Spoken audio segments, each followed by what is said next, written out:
Hola gente, en este vídeo voy a hablar de las características y mi experiencia con el Pocophone X3 NFC de Xiaomi, después de un mes de uso. Los puntos principales de los que voy a hablar, como siempre, son por qué elegí este móvil, cuánto pagué por él, la calidad y si lo volvería a comprar. Bueno, empecemos por el primer punto. Desde hace 5 años, como móvil principal, he estado usando un Xiaomi Mi 5, así que ya era hora de cambiar de móvil, aunque realmente este móvil seguía yendo bien. Así que bueno, venía de un terminal bastante pequeño y liviano, cosa que me frenó bastante ante este nuevo terminal siendo en dimensión y peso realmente grande. Pero es que no encontraba ningún otro terminal con este conjunto de características y a un precio tan bajo. Así que los principales puntos por los que elegí este terminal fueron que la pantalla tenía un buen brillo, buena calidad y los 120 Hz, cosa que comentaremos más adelante. La carga de 33 vatios con cargador incluido, buena cantidad de memoria, 6 GB de RAM y 128 de almacenamiento en este caso, procesador muy solvente y el teléfono con pocos meses en el mercado, ya que el Mi 5 ya no tiene soporte y tengo que estar descargando las apps o haciendo procesos más largos para simplemente tener lo mismo. En cuanto al punto 2, ¿cuánto pagué por él? Pues compré la versión de 128 GB en AliExpress Plaza, o sea, en AliExpress de España. Y el precio que pagué por él fue 209 euros. Os dejo el enlace en la descripción. Bueno, pasemos al punto de calidad. Y con calidad me refiero a acabado hardware y software. Los marcos de la pantalla son bastante reducidos, cosa con lo que estoy muy contento, ya que el terminal es grande, pero también su pantalla, siendo más rentable tener un terminal de estas dimensiones. Los 120 Hz de la pantalla me han decepcionado un poco, ya que pensaba que podrías cambiar o obligar a usar siempre 120 Hz, pero no es así, o al menos por el momento. Así que es un falso marketing, aunque sí que es verdad que se nota más fluido cuando hacemos scroll.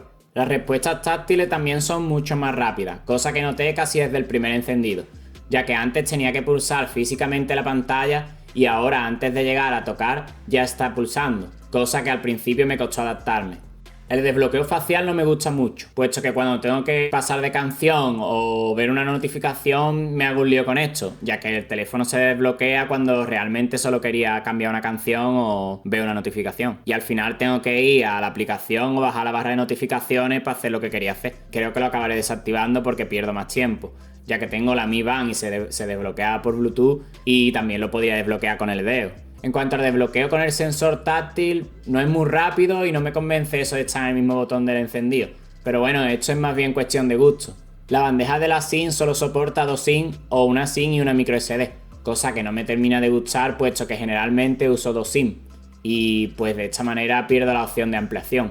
En cuanto al altavoz estéreo, está bastante bien para multimedia. A veces me resulta extraño, ya que parece como que no están totalmente sincronizados los dos altavoces o hay un pequeño retraso, pero en general van muy bien.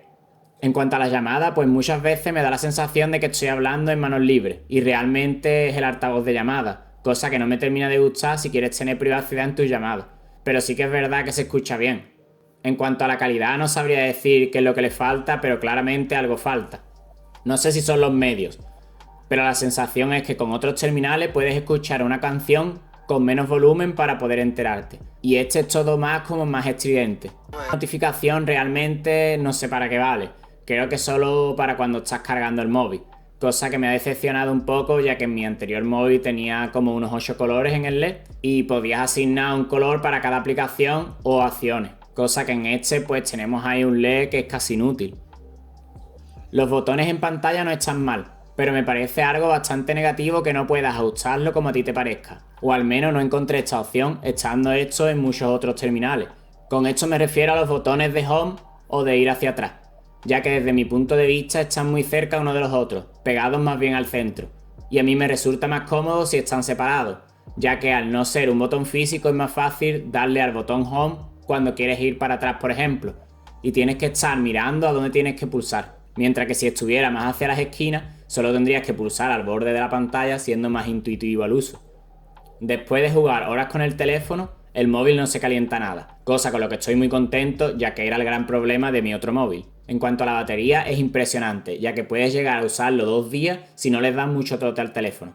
Aunque yo lo que estoy haciendo es cargar cuando está por encima del 20% e intentar parar al 80%. De todas formas hay muchas apps que te ayudan a esto. Eso es lo que estuve haciendo los primeros años en mi antiguo terminal, pero obviamente también depende de lo grande que sea la batería y de tu teléfono, y del uso que le des. Sé que como punto negativo podríamos hablar del 5G, pero considero que aún queda algunos años para que esta tecnología se implemente completamente. No me parecía rentable pagar más por un móvil de gama baja al que considero que no tendré más de 2 años. En cuanto a las cámaras, pues desde mis impresiones es prácticamente la misma calidad que las fotos y vídeos que hace el Mi 5, o sea, una calidad media. Bueno, eso sin contar con las fotos de 64 megapíxeles, que la verdad es que no la he usado mucho. Realmente tantas cámaras me parecen solo marketing, y me hubiera gustado más una cámara buena que tantas inútiles. Pero bueno, realmente cumple, aunque echo de menos la estabilización óptica para que fuera perfecto.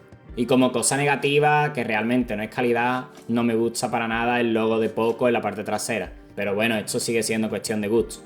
Casi olvidaba comentar que tenemos carga reversible en este móvil, pero no lo he visto anunciado en ningún sitio, así que me imagino que el terminal no está diseñado para este fin. Así que no recomiendo que lo uséis muy a menudo, pero sí que viene bien tenerlo para cualquier viaje o emergencia.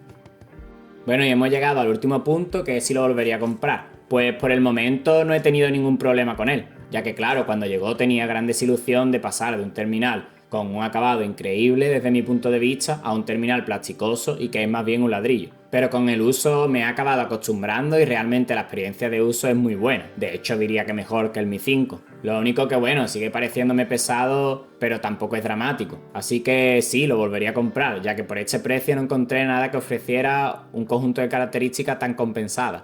Bueno, y hemos llegado al final del vídeo, espero que os sea de utilidad y nos vemos pronto. Un saludo.